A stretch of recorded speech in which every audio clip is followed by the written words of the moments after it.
अक्सर दोस्तों आपने एक कहावत तो सुनी होगी कि जिस थाली में खाया उसी थाली में छेद किया। दोस्तों आज की इस कहानी में कुछ ऐसा ही होने वाला है। एक नौकर जो अपने मालिक की बेटी और मालिक के बेटे की बहू को एक साथ दोनों को कमरे के अंदर बुलाता है और उन दोनों के साथ शारीरिक संबंध बनाता है।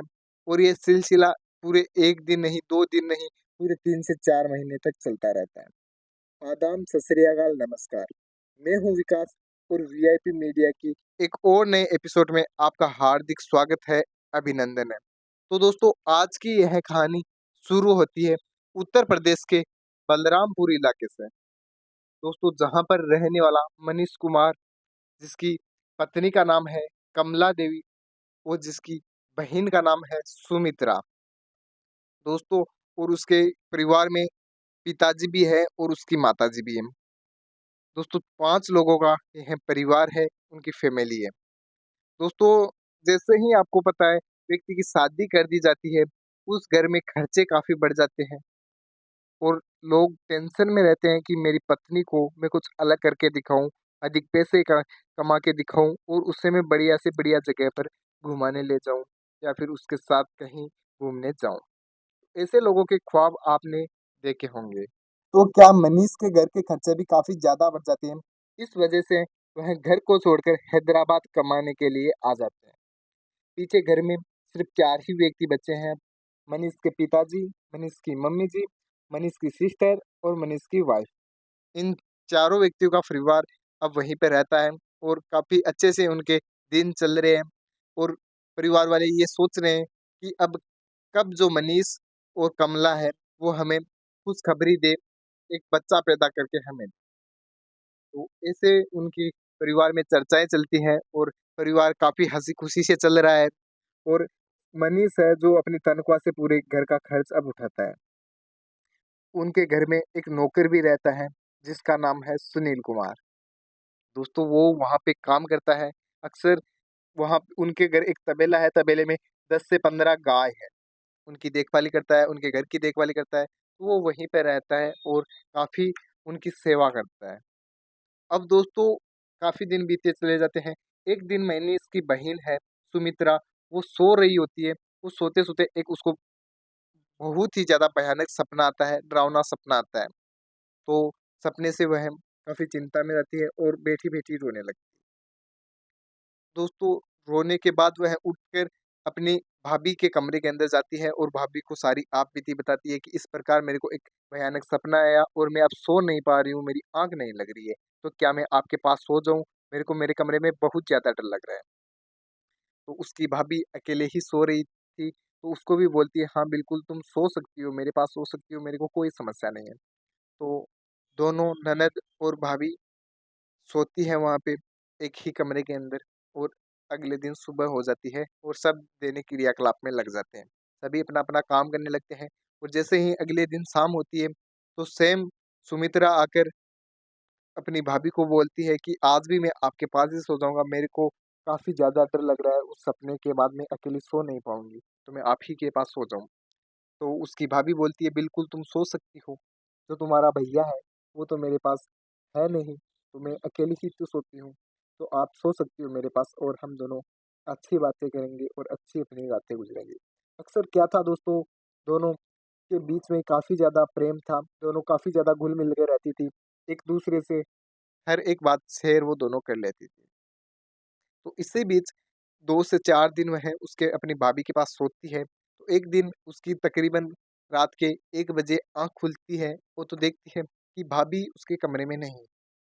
भाभी को इधर-उधर देखती है, तो फिर सोचती है कि वो स्विम करने के लिए बाहर गई होगी या फिर किसी काम के बहाने वह बाहर गई होगी। तो ऐसे ही 5 से 4 मिनट वह इंतज़ार करती है और उसकी फिर से आँख लग जाती है। सुमित्रा सो जाती है और उसकी भाभी भी फिर आके सो जाती है उसके पास।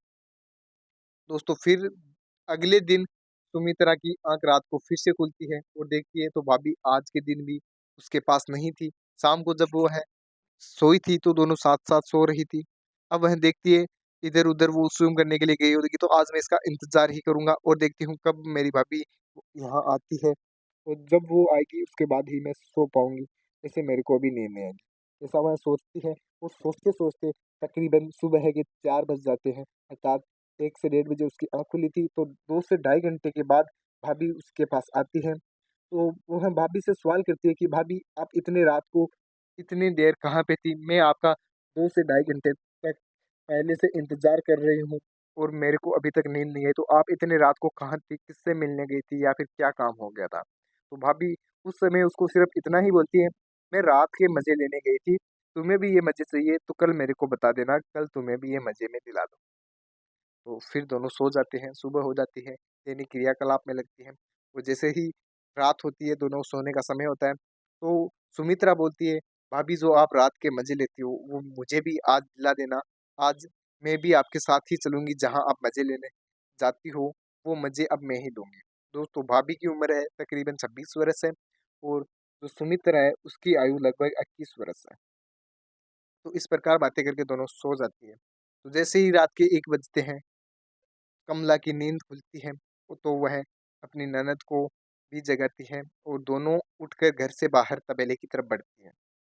तबेले में एक रूम था, उस रूम के पास दोनों बढ़ती हैं और जो उसकी ननद है, कमला की ननद सुमित्रा है, उसको वह बोलती है उसकी भाभी कि आप बाहर ही खड़े रहो, मैं जब आपको बताऊँ तब अंदर आ जाना और आप खिड़की के बाजू से कमरे के अंदर देखती रहो कि मैं किस प्रकार मज़ा ले रही हूँ। अगर ये सेम मज़े तुम्हें चाहिए, तो मेरे को तुम आधे से 1 घंटे बाद बताना, ये मज़े मैं तुम्हें भी दिला दूँगी।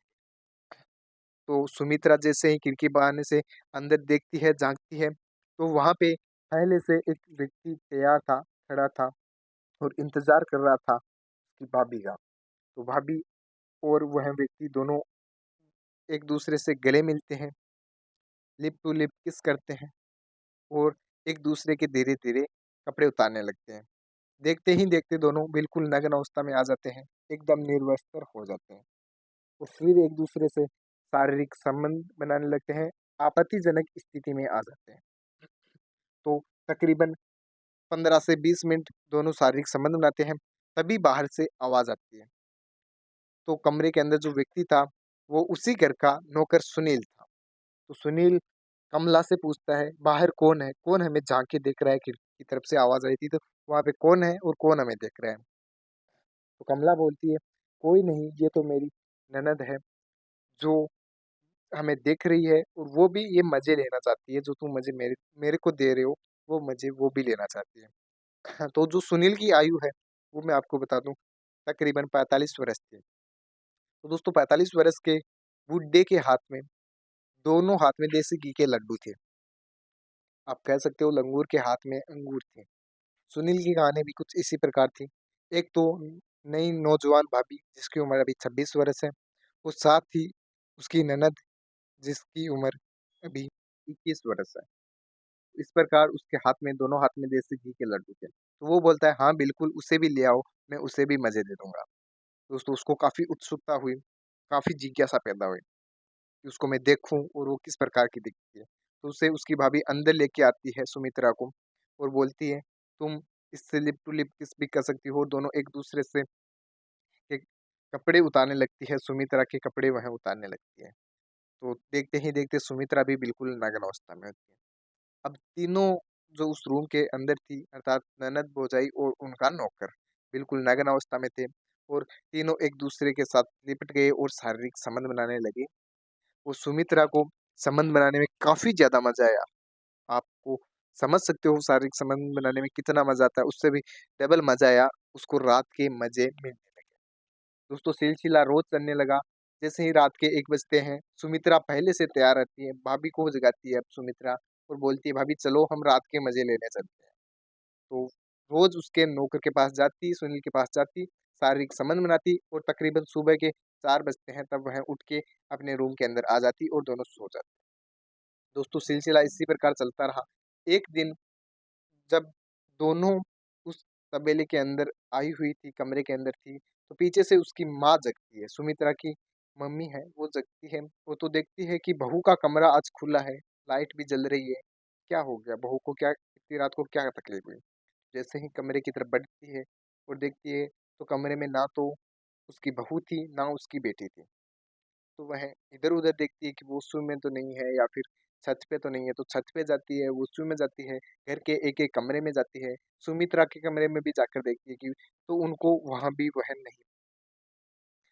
तो उसकी मम्मी जाकर अपने पति का नाम है राकेश, राकेश को यह सिलसिला बताती है कि आज ना तो कमरे के अंदर हमारी बहू है, ना हमारी बेटी है।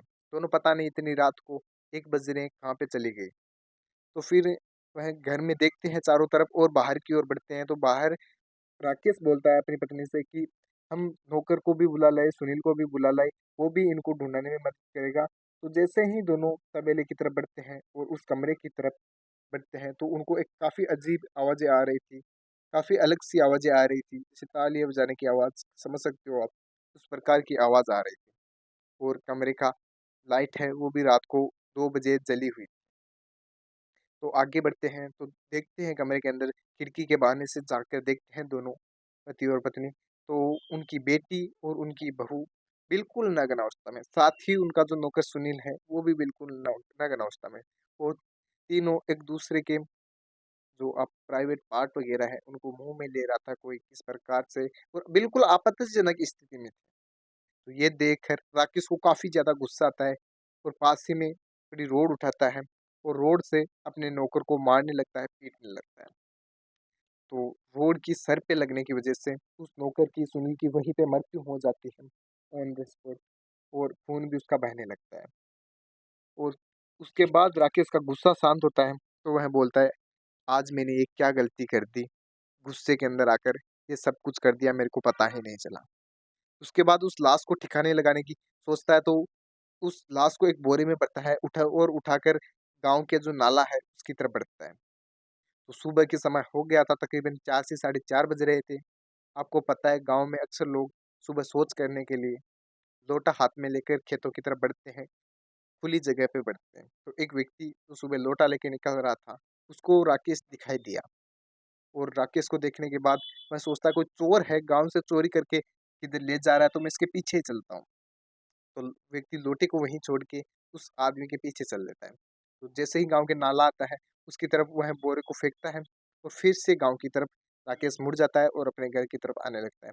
जो लोटा लेके गया था व्यक्ति, वो सोचता है इसने एक बोरी चोरी करके यहाँ पे रख दी है और दूसरी बोरी ले जाने के लिए जा रहा है, और इसने पता नहीं क्या-क्या चोरी किया है। तो मैं अभी जाके देखता हूँ बोरे के अंदर क्या मेरे को मिलता है। तो जैसे ही बोरा खोलता है और देखता है कि इसके अंदर तो किसी की मृत लाश है, डेड बॉडी है। तो वह वहाँ से दौड़कर अपने गाँव आता है और गाँव में सुबह-सुबह बताता है कि एक व्यक्ति है जो वहाँ पे एक व्यक्ति की लाश को डाल के गया है बोरे में भरकर, और यही सारी घटना पूरे गाँव में फैलती है।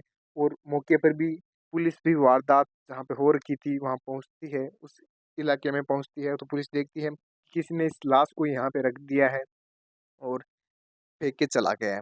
तो जैसे ही व्यक्ति के चेहरे की पुष्टि होती है, तो पाया जाता है ये तो राकेश के घर का नौकर सुनील ही है। तो राकेश के जो नौकर सुनील है, उसकी मृत्यु होने के बाद पुलिस आती है राकेश के पास और राकेश से पूछने लगती है, सारे सवाल करने लगती है। वो थोड़ा सख्ती से पेश आता है, तो राकेश सारी बात निगल देता है, सारी बात बता देता है, सारी आप बीती बता देता है। अब राकेश को कठिन धारा के तहत एफआईआर दर्ज की जाती है और वह जेल के सलाखों के पीछे है। तो दोस्तों आप मेरे को बताइए, इस कहानी में सबसे ज़्यादा गलती किसकी है?